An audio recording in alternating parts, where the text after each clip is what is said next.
Hello, everyone.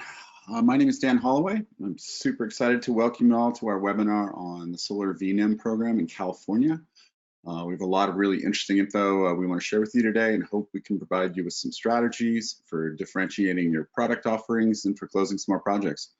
If you are not familiar with California's VNEM program, hopefully you will be after this presentation, we will also be delving into the exciting new world of EV charging. So we hope you learn a lot, have some questions for us at the end. So with that, let's jump into the agenda. So for today's presentation, we'll provide a quick overview of sustainable capital finance and then move into a review of the differences between the old NEM 2.0 program versus the new NEM 3.0 plan that was adopted in April. We will then get into the VNEM program, how it works, how we can use it to potentially reduce PPA pricing. Next, we will talk about the use of multiple meters, how that can be beneficial, and what to do if you don't already have multiple meters on site. Then we will run through both the electric vehicle charging and PPA value propositions and get into what sites are really optimal for EV charging in general. We will finish up with next steps and how you can integrate VNEM and electric vehicle charging into your projects to potentially lower PPA prices and improve overall savings. Let me also add that this presentation is pretty dense from an informational standpoint, so I'm going to go ahead and apologize ahead of time for this. At the end of the webinar, we will reserve some time for Q&A, so we would ask you to save your questions till the end, when we will be happy to answer as many as we can.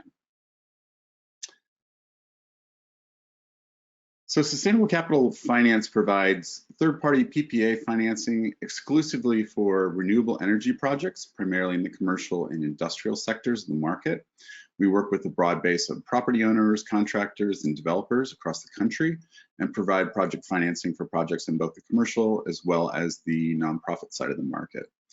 Majority of our projects have historically fallen into the nonprofit category, including schools, municipalities, HOAs, and some larger churches as well. But a significant percentage of our projects also fall on the commercial side. And this has become much more common once we began offering electric vehicle charging to our customers. We financed more than 100 projects to date, totaling more than 250 million in CapEx. And we work with some of the largest institutional investors in the country. Next slide. So for those of you who don't know, the term NEM stands for Net Energy Metering, and it is a program offered in California that allows businesses that install solar to send surplus solar energy back to the grid. In essence, when more solar energy is being created than a facility can use, the NEM program allows that energy to be sent back to the grid so that others can take advantage of it. Historically, utilities in California have provided a credit to the energy exporter at retail rates, which seems logical. You know, that's what you pay for. It seems like that's what you should get as a credit. And until recently, this program was dubbed NEM 2.0. Over time, however, so much solar was installed in California that during the summer months, utilities were actually receiving too much exported energy, and even the entire grid could not absorb it all. So California had to develop a plan to export some of that energy to other states, which is a complicated process and certainly costs money to manage. So therefore, the utilities convinced the California Public Utility Commission, or the CPUC, to let them enact NEM 3.0. The NEM 3.0 program still allows solar customers to export energy back to the grid, but instead of getting electricity credits at retail rates under the NEM 3.0 rules, customers now only receive wholesale rates. And the difference is pretty significant. Under NEM 2.0 rules, the average credit was worth about 30 cents per kilowatt hour. Under NEM 3.0, that 30-cent rate has dropped to about 8 cents per kilowatt hour. So that's approximately, let's say, about a 75% drop in the value of the credits received. And this certainly has a substantial impact on the ability of companies like SCF to finance solar projects. In addition, we're finding that storage, which has historically been pretty challenging to implement, is becoming not only viable, but in many cases required to make solar work here.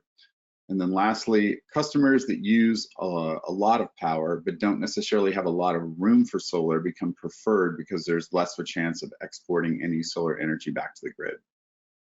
Next slide. So let's talk about VNEM. Wow, I guess we're gonna hit all the acronyms today. So VNEM stands for Virtual Net Energy Metering. And the way this program works is that if solar electricity is exported through one meter, it can be virtually credited to a bill for a different meter. And this is typically done online via a customer's electrical bills. And what's interesting about the VNEM program is that it was not included in the NEM 3.0 rollout, meaning that all electricity that runs through the VNEM program is priced and credited based on the old NEM 2.0 rules. Therefore, energy that is exported is still exported at retail rates.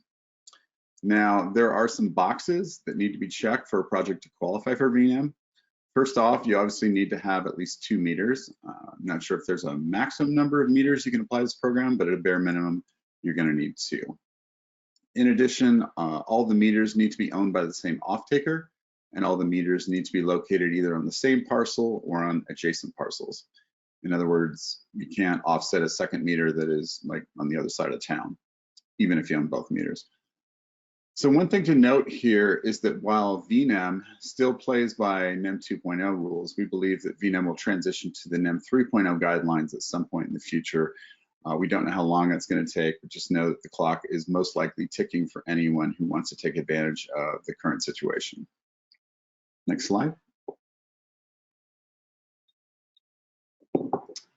Okay, so VNEM can allow us to remain on NEM 2.0 rates, but you may be asking, what if myself or my customer doesn't have multiple meters? And that's a good question. The answer in many cases may be adding electric vehicle chargers to the property owner's site. If you are not aware, SCF offers financing not only for solar and solar plus storage projects, but also for solar plus EV charging projects as well. We began working on the EV charging market about 2.5 years ago, and as of the beginning of 2023, we now offer financing for public charging as well. However, there are some caveats to this, and I do want to go through those. So first off, if you've got a property you want us to take a look at, we will need the address so that we can run a usage analysis to see if the site supports enough EV charging potential usage. SCF has spent over a year developing our proprietary algorithm that takes into account a number of factors by zip code, including things like income level, number of EVs sold, public available charging, existing data to determine what the expected EV charging usage would be for that zip code. And then based on this analysis, we can determine if the site would be a good fit for chargers, and if so, how many chargers the site can support. And if chargers are a good fit, we will add them to the solar array.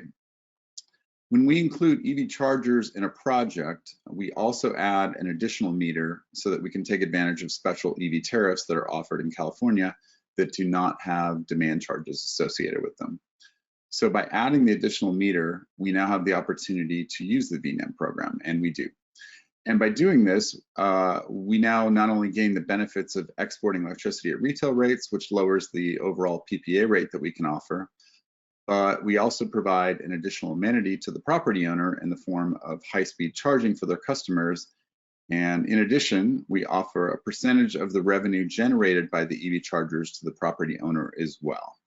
It's pretty much a win-win for everybody. Next slide. So electric vehicles are becoming very popular in the market right now. Over 25 automakers are offering at least one all-electric model, and in most cases, it's multiple. EV sales are growing at an annual clip of about 60%, which is pretty incredible. By comparison, EV chargers, specifically public charging, and especially fast chargers, which are EV chargers that have a capacity of at least 50 kilowatts, are relatively rare. To give you an idea here, the ratio of EVs sold to public chargers available is about 20-1.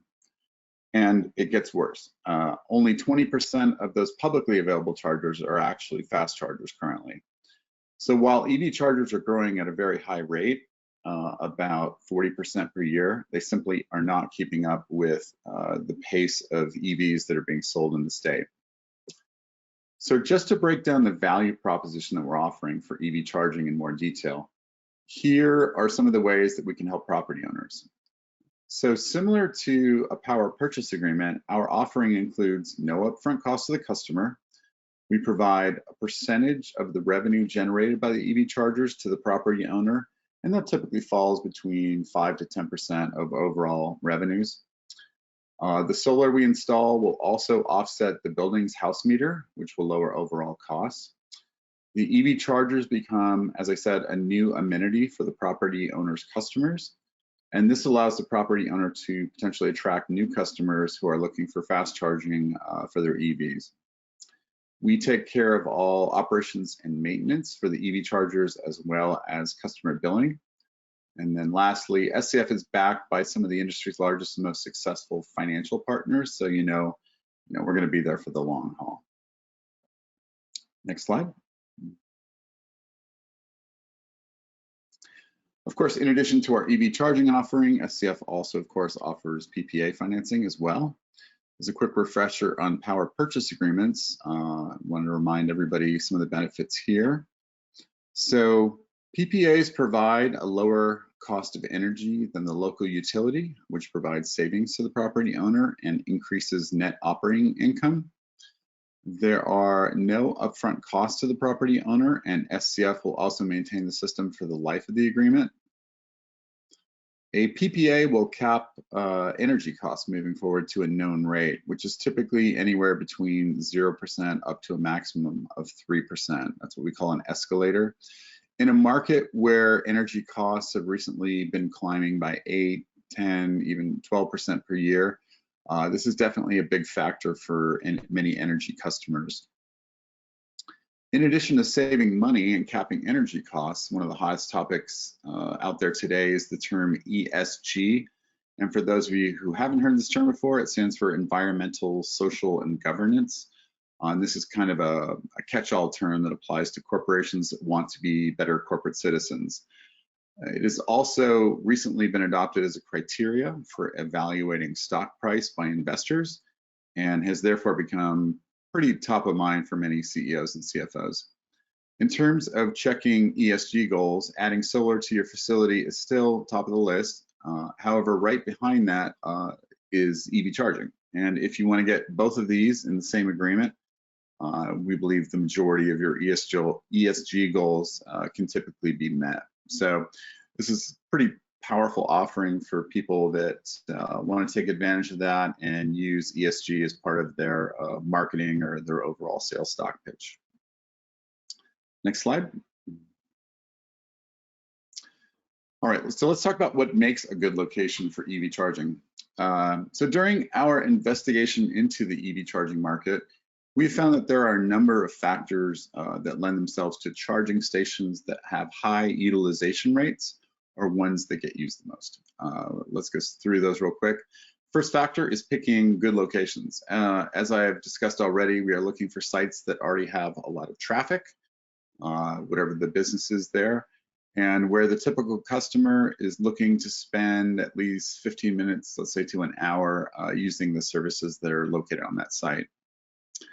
Currently, we're only supporting EV charging projects in California. There are a number of reasons for this, but the main ones are the availability of tariffs that do not have demand charges, as well as local incentives such as the low carbon fuel standard, or what we call LCFS credits, that make financing these types of projects significantly easier in California. In addition, we want our chargers to be as visible as possible from the surrounding roads and freeways, and good sites will have ample parking such that we can use several of the spaces for EV charging. Then lastly, we want all of our sites to be easy access to major roadways. So we want them close to freeways, highways, just major thoroughfares. Next slide, please. So let's say you have a site that you would like to evaluate to see if EV chargers would be a good fit, and so we can take advantage of the VNEM structure. What's next? Well, first off, we're going to need the address, as I mentioned. We will run the address through our algorithm, let you know if the usage for that location is adequate to add EV charging, and if so, how many chargers will make sense for that site. Next, we will need the last 12 months worth of electrical bills for the site to confirm how much electricity is being used and at what rate.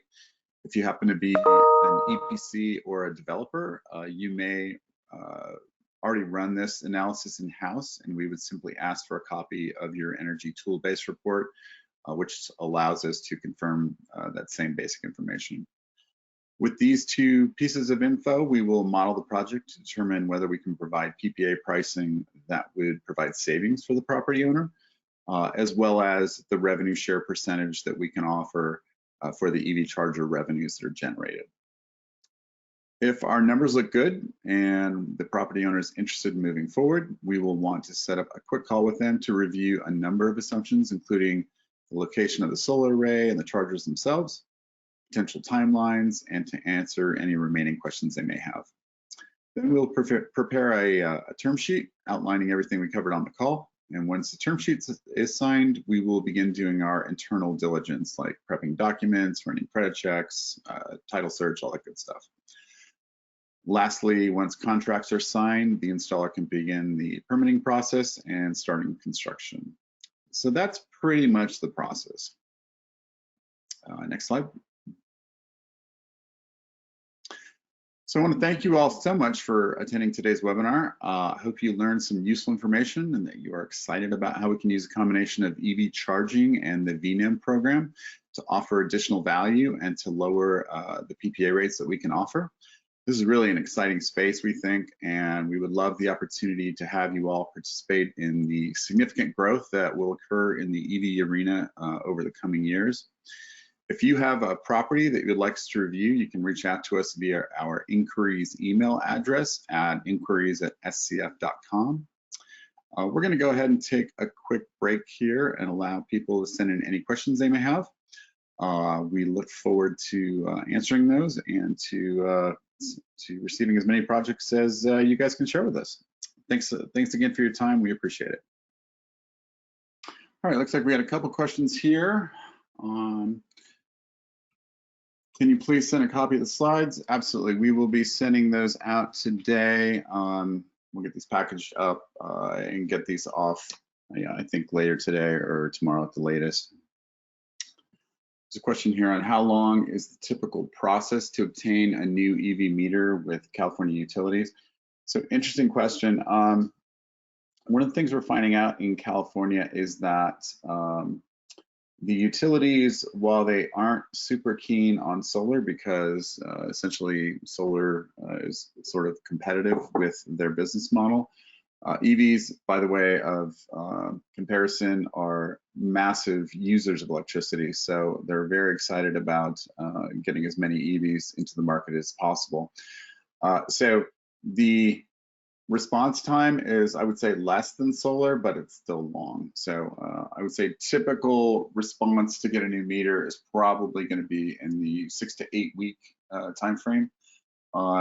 Application process is probably shortened a bit, maybe more like 30 to 45 days. So in general, the point being that the utilities are very excited about the EV charging market. They're kind of going out of their way to support people. And I think as a part of the process, I think solar projects are probably getting pushed to the back of the bus, if I had to guess. In addition, there was a new state assembly bill passed recently that allows for the idea that utilities now have to do what's called make ready.